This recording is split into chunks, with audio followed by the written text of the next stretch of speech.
Servisimizda qanaqadir neobichniy nomlanadigan Drongo degan elektrosamokat 250 vatt.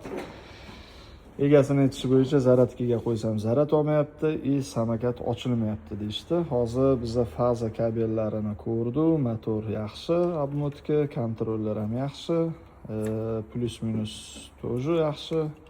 Batareykada 39 voltaj bor. Nagruzka bersa 12 voltajga tashlab yuboryapti. Batareyani yirtib, ochib, ichida nikeli ko'chib ketgan bo'lishi mumkin, disbalans bo'lgan bo'lishi mumkin, qaysidir yechik o'lib qolgan bo'lishi mumkin. Xullas, nima bo'lgan bo'lsa ham ochamiz deb ko'ramiz. Buni germaniyalik mutaxassisimiz Qobil aka ko'rib beradilar. Nima deysan, Qobil? Inshaalloh ishlar ekan. Tak, mana 39 voltaj, 39.64. Endi biz hozir buni bo'sh holatida tekshiryapmiz. O'zini joyiga ulaymiz-da, knopkani, ekrandagi knopkani bossa, yoki bosmasa ham bu voltaj boshqacha ko'rsatishni boshlaydi. Uni ham hozir demonstratsiya qilib beraman. Tak, mana uladi.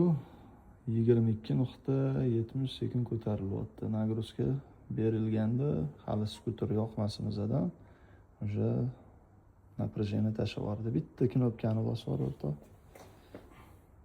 Tashlab yuborishini ko'rasizlar. Ketdi. 15 volt, 16 volt, yana boshqatdan yig'yapti. Xullas, bu yerda 99.9% batareykada muammo. Samokatimizning batareyasini ochib oldi. Minus kontaktda через BMS chiqqani uchun, plus primoy bo'lgani uchun minusni uzatib primoy berdi. Hozir samokatimiz ishlayapti. BMS platada problema bo'lgan ekan. Gazni bosibdi. Qo'lingni solgan. Ko'rganingizdek, уже ishlayapti. Muammo BMS platada, xudo xolasa buni ham hal qilamiz. Hal bo'lgandan keyin yig'ib, chiroyli qilib egasiga topshiramiz. Shu asnoda почти 90% remontimiz tugatildi. Hozir BMSni ham remontini tugatganimizdan keyin yig'ilgan holatida bitta ko'rsatamiz.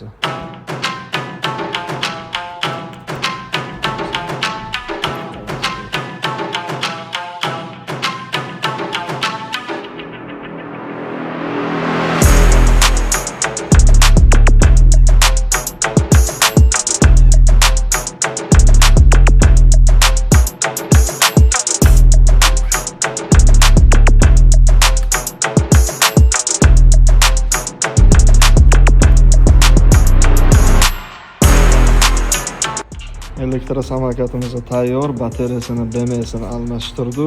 O'sha ochildi, ishlayapti, hech qanaqa muammo yo'q. Xudo xolasa chotki. Kimda elektrosamokatlar, skuterlar bo'lsa, farqi yo'q qanaqa marka model, bemalol murojaat qilaverasizlar. Xudo xolasa tez va sifatli ishonchli qilib bitirib beramiz. Elektrovelosiped, elektrosamokat va boshqa hattoki elektromobil, gibrid avtomobillari bo'lsa ham murojaat qilaverasizlar.